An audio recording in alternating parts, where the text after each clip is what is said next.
Damos início neste momento, senhoras e senhores, à palestra com o tema Análises e Grandes Dados. Como estão mudando as indústrias e como podem influenciar na indústria da carne.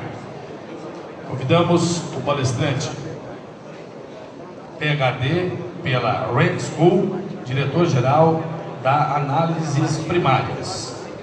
Para falar sobre o tema, professor Dr. Michael Thompson.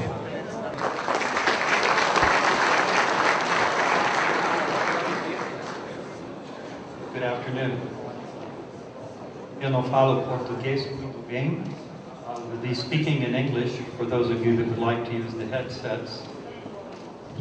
But I'll also try to speak clearly so that those of you who do speak English can follow along.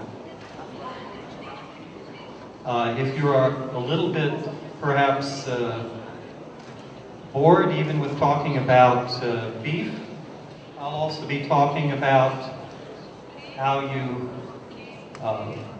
will be picking the movies that you watch in the future, how you pay for hotels today, how your airline tickets are priced, and quite a number of other topics.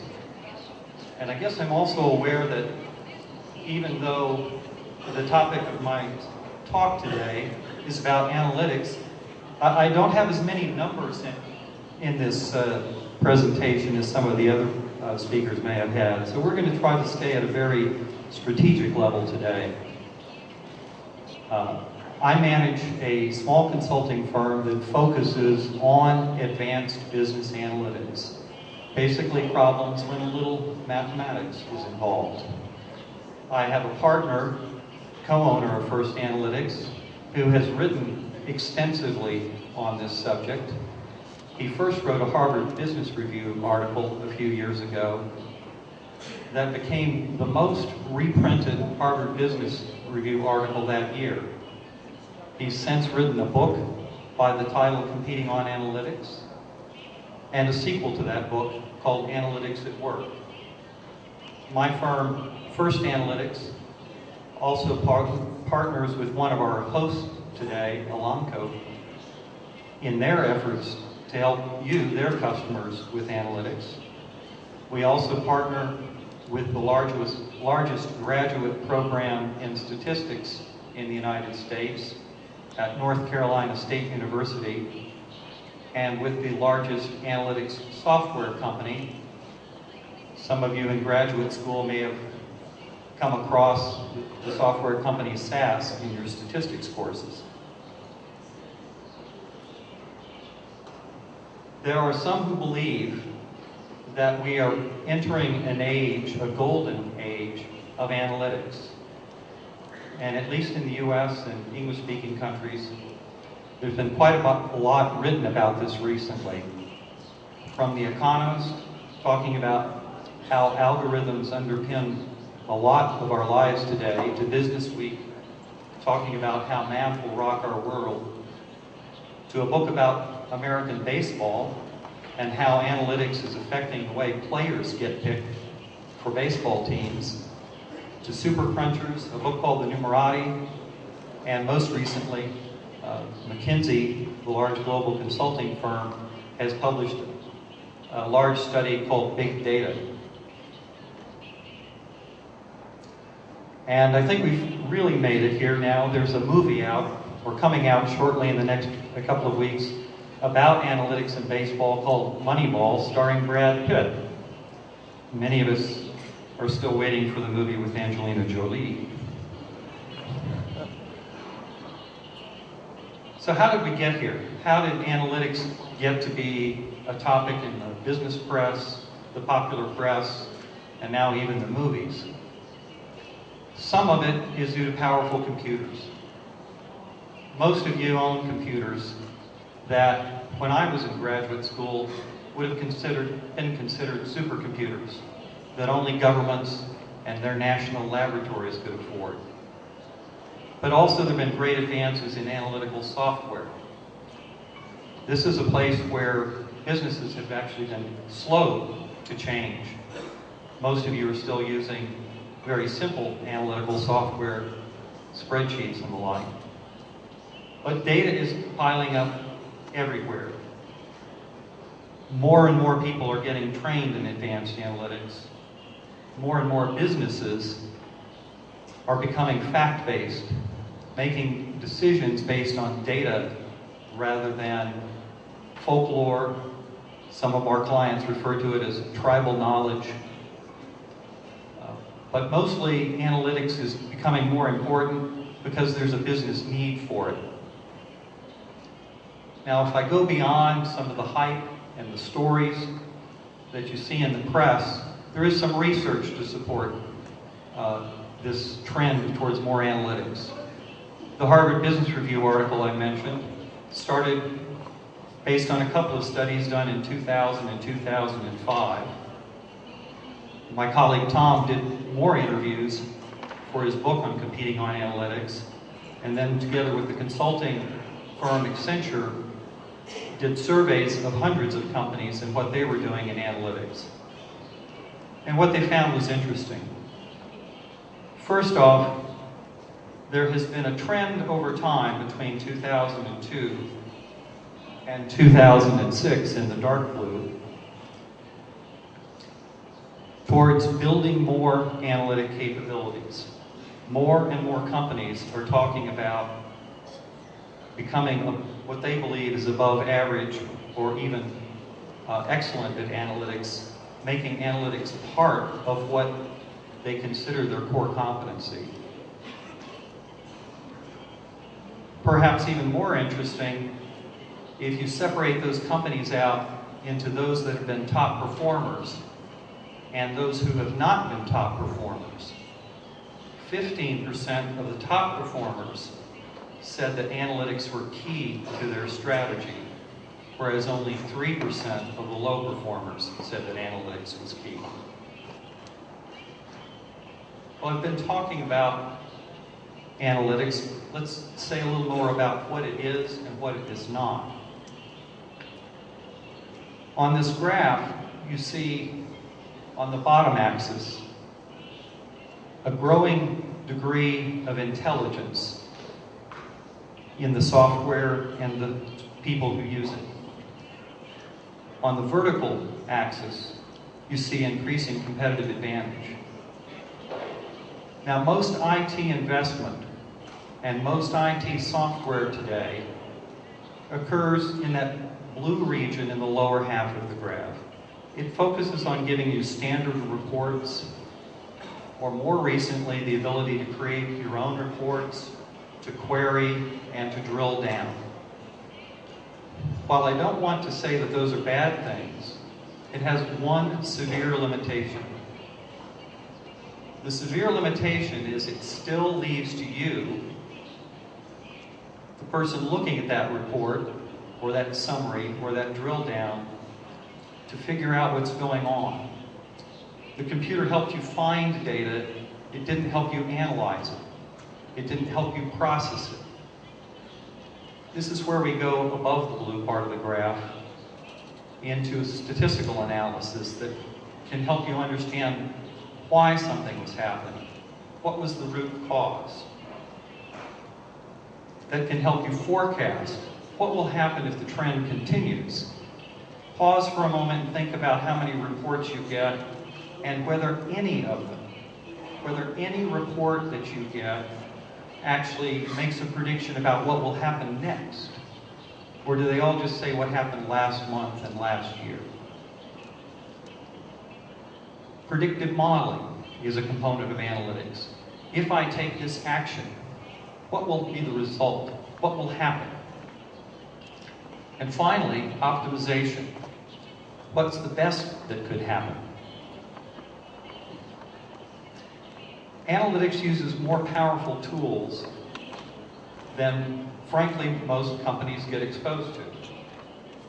Predictive modeling, forecasting tools that statisticians can use can predict what will happen, can help you find the root cause of problems in a mass of data when there are many, many factors involved. I think you've seen quite a number of presentations in the course of today and will throughout this conference. Probably in some of those presentations you saw a graph or a data point and you wondered as you were looking at it, I wonder if they took into account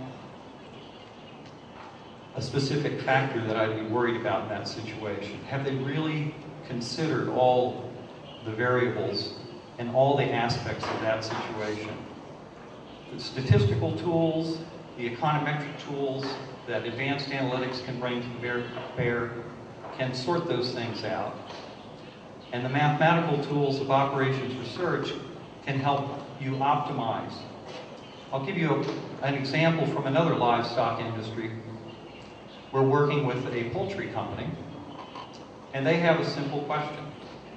How many chickens should I put in a poultry barn when I start the growing? Well, the more they put in, the lower the cost per square foot or per square meter. And actually the feeding is a bit more efficient as well. So they will get a lower cost per pound gained for feed. But they also know that more birds will get sick and either die or be unsellable. So how do we approach that from an analytics point of view? There's actually a couple of components there. We measure the response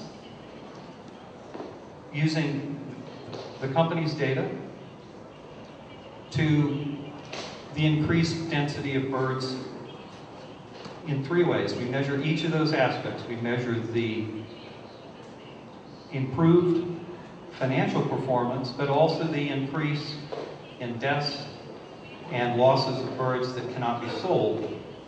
And then we build a mathematical optimization engine that looks at the trade-offs amongst those various factors and sorts them out. So I've said a little bit about what analytics is. I have not said what it is not. It is not reports. It is not spreadsheets and pivot tables. And it's not a business intelligence system that forces you, as the user, to process the data yourself. But it uses powerful tools to help you find those patterns, make forecasts, test for statistical significance, make sure that that pattern that you found really is significant, or to optimize a complex system. And it leverages that powerful computer that you have to give you answers that you couldn't have gotten on your own. Now I've got a little bit of a chart here that shows what an analytics platform looks like. It can be helpful to think about it as a really, really impressive version of Excel that doesn't care if you have millions of rows of data, that doesn't care if it came from an established corporate system or a benchmarking data set, or if it came from spreadsheets that were collected from a feedlot or a farm. It has two basic components: software and a workspace for the analyst. The software includes data visualization tools, graphics that help you explore data and understand it. It includes statistical analysis tools and time series analysis tools, data mining. In some cases, even text mining, although that tends to be more common in fields that involve people. It also includes a space for the analyst to work. When I say analytics is different than what you might get from an IT system, this is where it is a bit different, or one of the places where it's a bit different. Just like you don't expect IT to manage every spreadsheet you have on your computer, analysts have the freedom to manage their own data sets, to merge this data from different sources so that they can work with data wherever it comes from without having to build an expensive IT system that cross-checks every piece of data in your organization with every other piece. Perhaps an important point to make here is, unlike a financial system, or most IT systems, the analysts that would be working with your business and your operation don't need every penny to tick and tie. Don't need every sales transaction to be exactly properly recorded. If you're getting paid for a head of cattle, you absolutely want to make sure that your invoice matches what your customer paid you. But the statisticians don't need all the data to be perfect. If you collect data on your operation that has gaps or errors in it, that's what statisticians are trained to deal with. Statisticians, with the millions of head of cattle that you process, would be happy if half that data were usable. So be wary of those who say we first have to get all the data perfect, that we can't use spreadsheets, that we can't use flat files, that if you're worried about data being in two different systems, one financial, one production, one health perhaps. The advantage of analytics and the tools that we have can bring all of that together. I want to say a little bit about what it means to compete on analytics, to make analysis part of how you get ahead. There are actually two elements here that might seem to be contradictory, but to those of us who work in the field, seem very consistent. On the one hand, on the left-hand side here, we use the methods of science.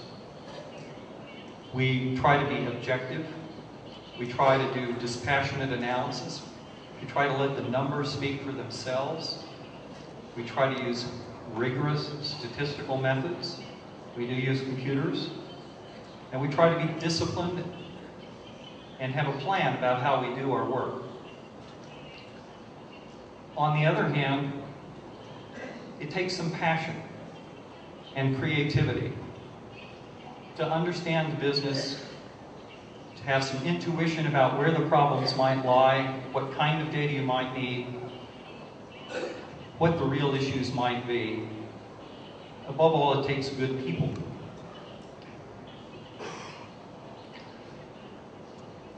Now, I'll talk briefly about a few companies. My apologies, perhaps not all these names will be recognizable outside of an American audience, but quite a number of companies have brought analytics to bear in what a few years ago would have been surprising ways. Some of these companies are number crunchers from birth. They've used analytics from the outset as a way of distinguishing themselves. Capital One is a financial services firm in the US who did a better job than its competitors of understanding credit risk, the risk that you would actually pay your debts on your credit card or other loans. And by doing a better job of that, they were able to enter markets and make money where others could not. I'll jump to the end of the list. I understand Netflix is coming to Brazil. Netflix is one of the largest movie distributors through the internet in the United States. You download the movies to your computer or your home TV and can watch them on demand. Now, their original business was competing with stores that rented movies. Netflix would originally send you those movies through the mail. Well, that was better than having to go to the store. They'd let you keep the DVD as long as you wanted. There were no late fees. But distributing digital information through the United States Postal Service through the mail wasn't a long-term business problem. It wasn't a long-term business solution for them. They decided when internet bandwidth got to be enough so that we could all download movies on demand, they needed something different. They needed something distinctive. And they turned to analytics. They said, what's going to make us different is we will help you navigate the thousands and thousands of movies that are now available digitally and pick the ones you would like. And they built predictive models that would let you rate a movie that you did like or didn't like. And after you'd done a few of those, it would start recommending to you, based on an analytic engine, which other movies you might like to see. Then they weren't satisfied with what they'd done themselves. They, a few years ago, launched something called the Netflix Prize. $1 million to any analytic organization that could substantially beat the existing Netflix algorithm for predicting how well you like movies. And just about a year ago, they awarded that prize to a consortium of analysts that had put together some very sophisticated algorithms. So those are companies that have, from the outset, made analytics part of their business. There are other companies, perhaps more like your industry, that have established businesses but are using analytics as a key component of their business. Marriott, the large hotel chain, has gone from management looking in the parking lot to see how many cars are in the parking lot to decide whether they should raise their room rents for the night, to sophisticated algorithms that predict how full a hotel is going to be, how many of the travelers coming that day have a choice about where they stay, and they set your price accordingly. Airlines have also been doing that.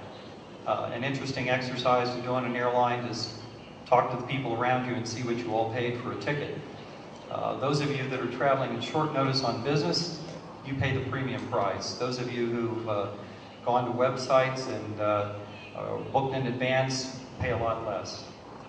Walmart, the mega retailer, has long been seriously into supply chain analytics and logistics.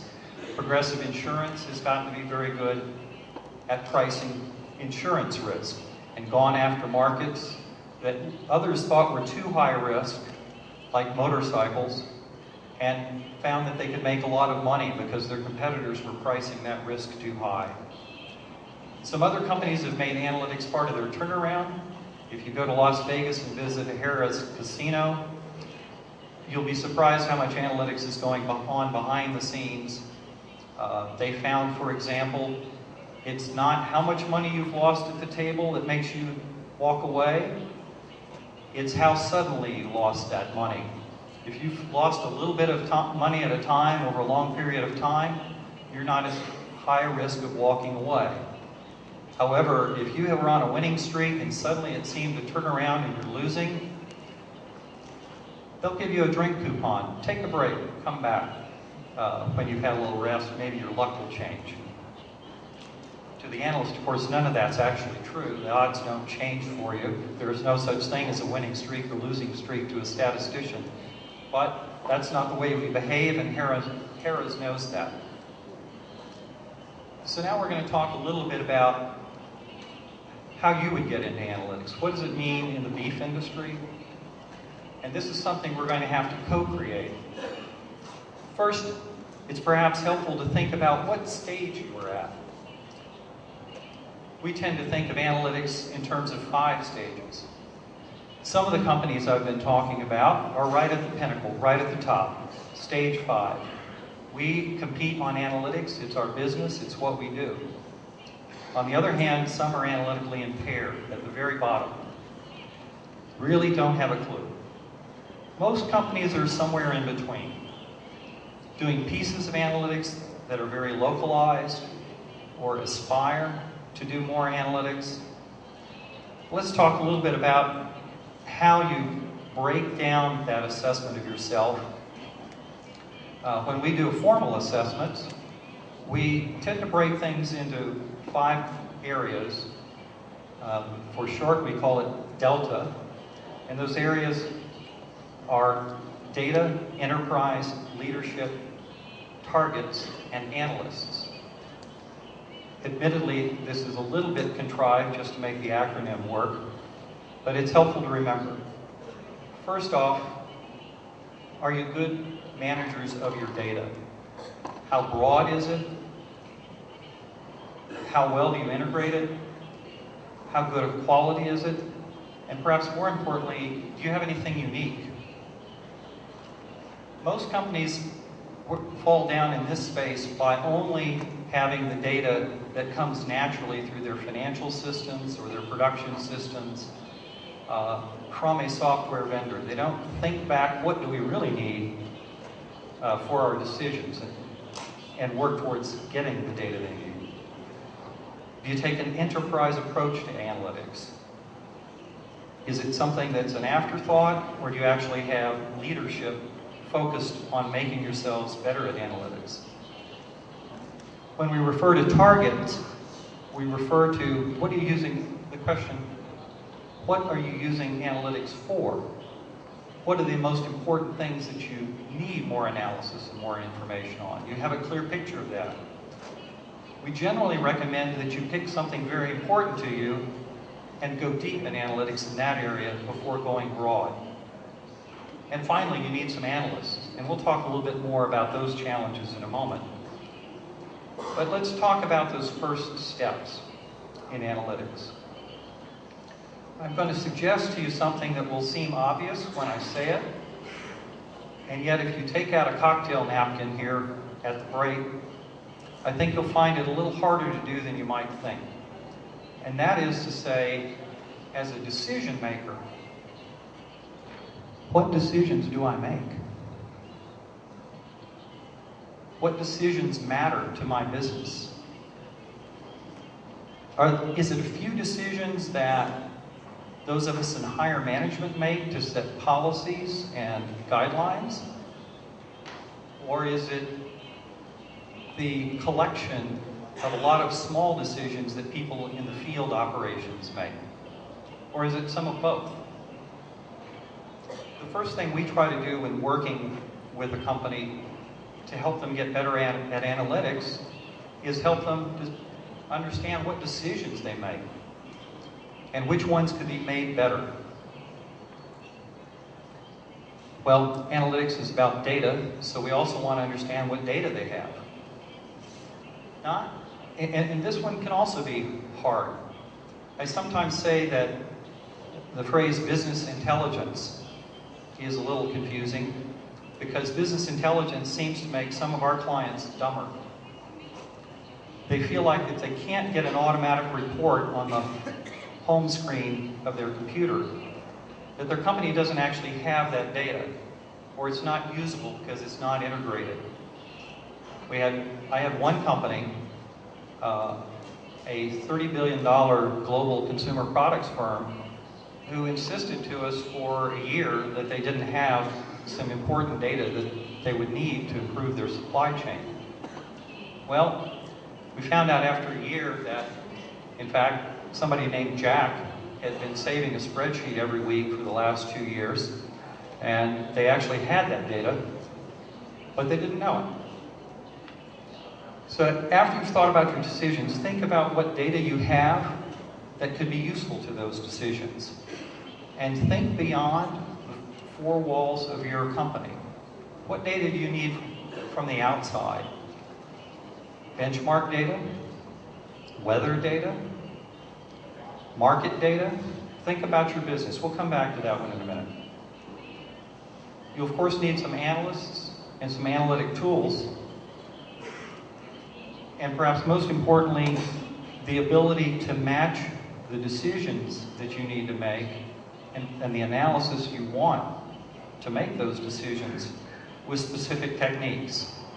And I'm not going to go into the arcane, difficult areas of explaining the difference between regression analysis or cluster analysis or partitioning trees or mathematical optimization. But know that these are things that are beyond most database systems and beyond Excel.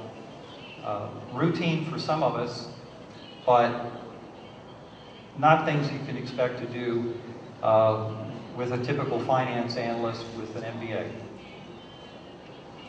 So coming back to that decisions framework, decisions hopefully affect an objective, something your business is trying to achieve on the far right. I've had situations where a company has asked us to do some analysis, and then I said, what decision are you going to make? And then they said, well, you know, we never actually changed what we do there, so I guess we don't need that analysis. So have a clear objective in mind. Be willing to change what you do based on a decision. And then we can work back and say, what data do we need?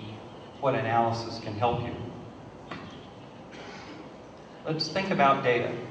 And we're in the early stages in the beef industry in this space. I don't know all of your companies, but I'd be willing to bet that most of your data is quite scattered. That feedlot data, carcass data, weather data, market data on feed prices, beef prices, benchmarks on what everybody else in the industry has been able to achieve, health data on the animals, production data. You've probably come across all of these. It's probably important to many of the decisions you make, and it's probably important that many of these things be brought together and be considered simultaneously when you make decisions. But as you inventory your decisions, think about the list of data that could support those decisions, and then leave it to the analyst to sort out how you can actually use that data to have more intelligence when you do make decisions. So those are the good things to do. I'll talk about some common mistakes. A common mistake is not being clear about your objectives. We very often get companies coming to us being very unclear about what it is they're trying to accomplish, and sometimes will even give us 2 or 3 different conflicting things that they want to achieve.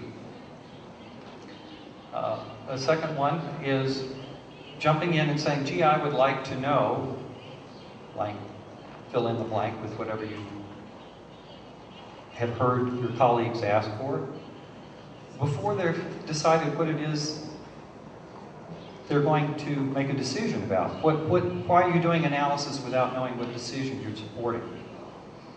I've mentioned a couple of these other things already. Using only internal IT-supported corporate data rather than gathering data that you might need to make decisions. Thinking that you can't use data unless it is IT-supported, that you can't use spreadsheets or things that have been collected perhaps imperfectly. When it comes to actually doing the analytics or having analysts, the common mistake is to have people that aren't specifically trained in the advanced techniques that can be used. And probably the next most common mistake is once we've convinced somebody, yes, you need an analyst, they'll say, okay, I'll go hire one. Well, we all know enough about IT today to know that it's kind of a silly question to say, I need a computer, a silly thing to say, I need a computer guy. Because you'll immediately be asked, for what? For your laptop? Do you need a database administrator? Are you having a network problem? We know today that IT is made up of many specific technical skills. We also know that IT ranges from entry-level people hooking up networks or entry-level people writing simple programs to executives that work with other executives to understand the needs of the business and frame up solutions. Analytics isn't any different. I'm going to continue to talk about what's difficult about this, and then I'm going to offer a couple of solutions. Building a balanced analytics team can be hard. There's some hard-to-find skills.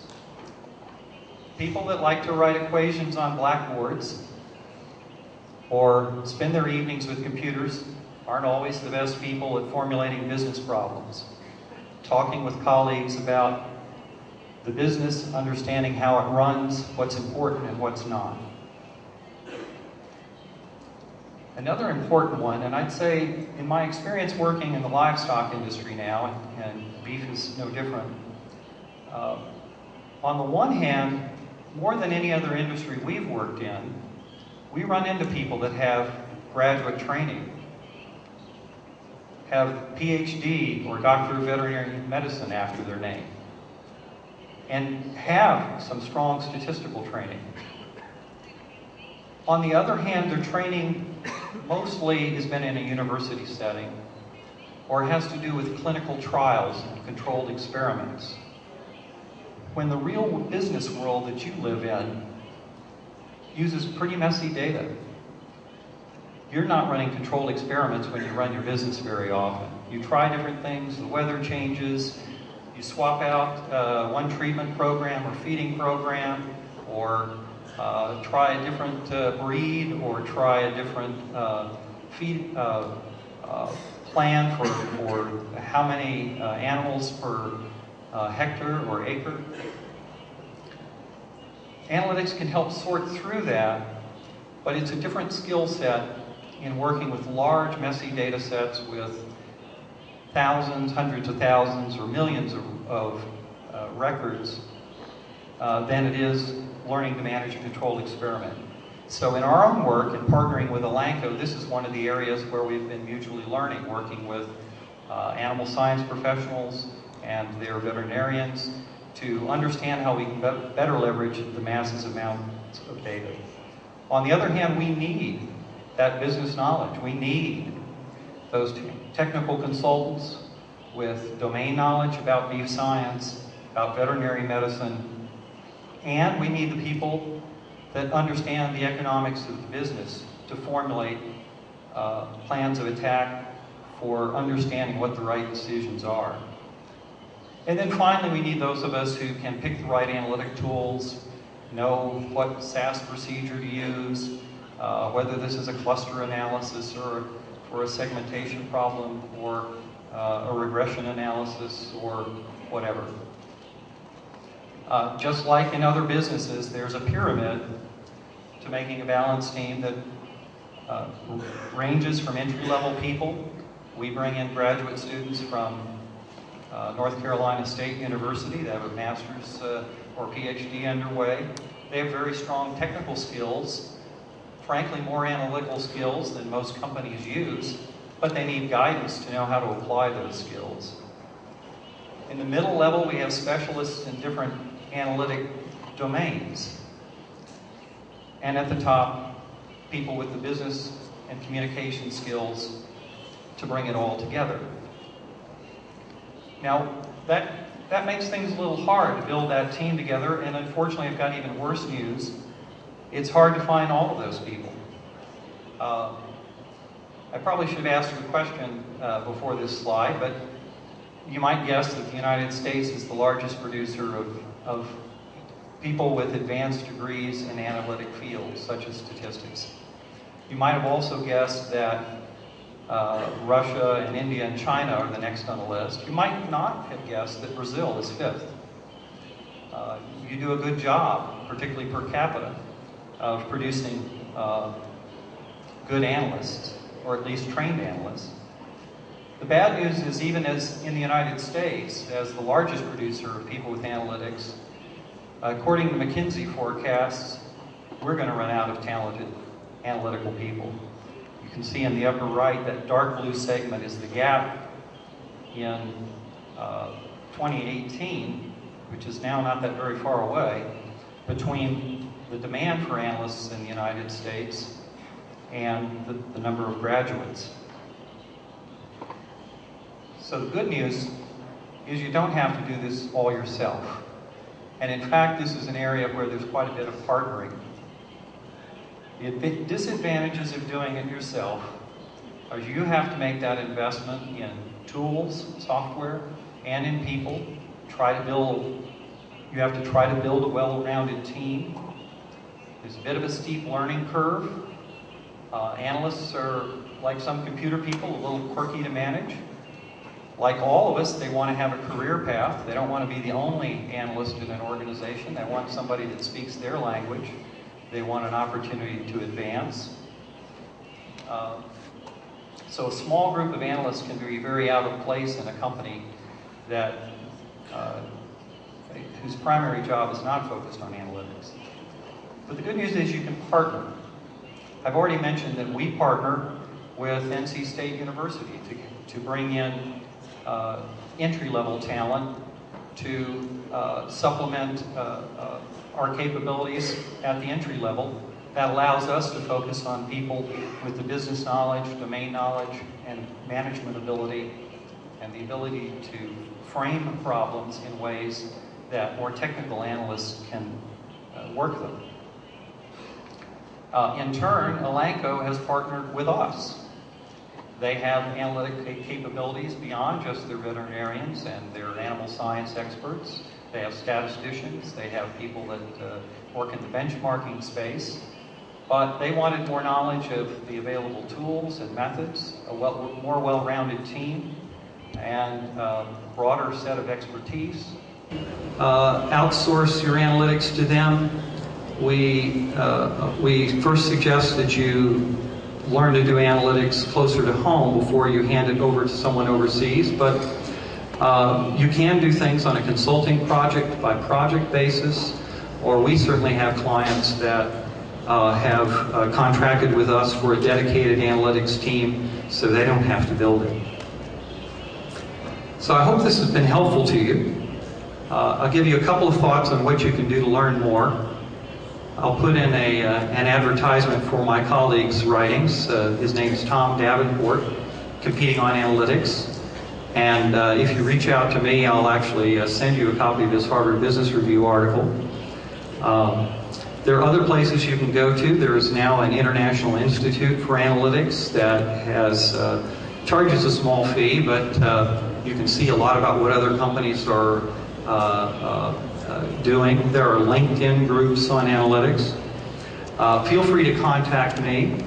Unfortunately, I have to leave for a plane right after this presentation. My friends at Elanco are here in the Elanco booth in the break area, and they can help you. If they can't help you directly, they can certainly help you find their way to me, and I'd be happy and very interested to know what kind of questions and thoughts and opportunities you see in this marketplace. So I thank you for your time and look forward to hearing more about your business and how analytics can help.